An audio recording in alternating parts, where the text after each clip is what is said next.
दोस्तों, legal and legal में एक बार फिर से आपका स्वागत है। बड़े बुजुर्गों का कहना है कि जोश में होश नहीं खोना चाहिए, और जब कभी कोई व्यक्ति जोश में होश खो देता है तो उसको कई बार बड़ी कीमत चुकानी पड़ जाती है।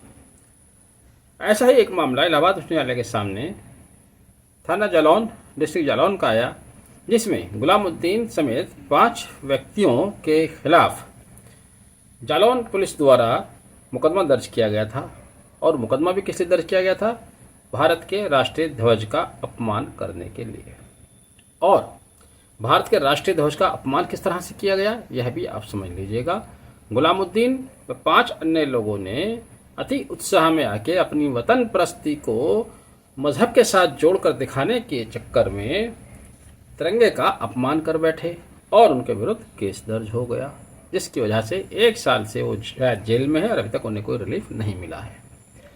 यह मुकदमा जालौन पुलिस इंस्पेक्टर द्वारा दर्ज किया गया, जो कि prevention of insults of national honour act 1971 की धारा 2 के अंतर्गत दर्ज किया गया। किया क्या था, इनका अपराध क्या था, यह भी समझ लीजिएगा। इन 6 लोगों ने, जैसा कि पुलिस रिपोर्ट बताती है, राष्ट्रीय ध्वज पर कुरान शरीफ की आयतें लिखी थी। कुरान शरीफ की आयतें लिखकर वो क्या साबित करना चाहते थे, क्यों उन्होंने आयतें लिखी, लेकिन ये एक्ट उनको भारी पड़ गया। और जब उन्हें जालौन सेशन कोर्ट से कोई लाभ नहीं मिला, तब वह 482 CRPC के तहत इलाहाबाद उच्च न्यायालय के समक्ष वर्तमान याचिका लेकर आए।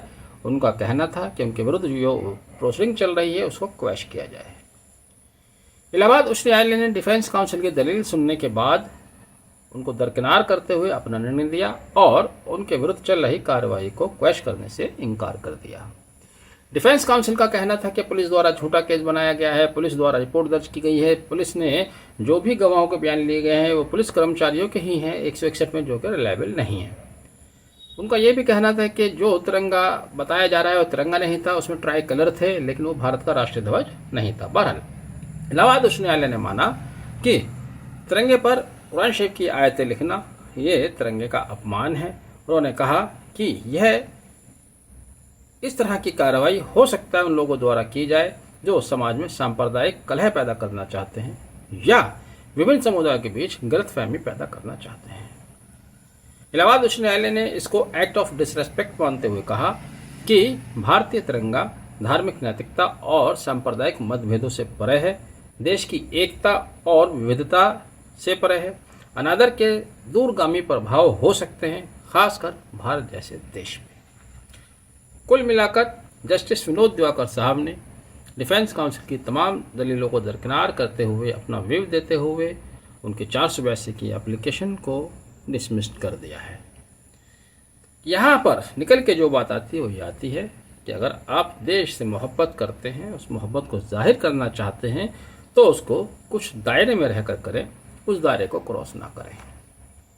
झंडा कैसे फहराना है उसके लिए भी कानून बना हुआ है, फ्लैग कोड ऑफ इंडिया 2000, आप उसको जरूर पढ़िएगा। 15 अगस्त, 26 जनवरी किसी भी मौके पर जब राष्ट्रीय ध्वज फहराते हैं, तब राष्ट्रीय प्रतीक चिन्हों का ऑनर कैसे किया जाता है, सम्मान कैसे किया जाना है, किन बातों से अपमान हो सकता है, उसके लिए आप prevention of insults of national honour act 1971 पढ़िएगा।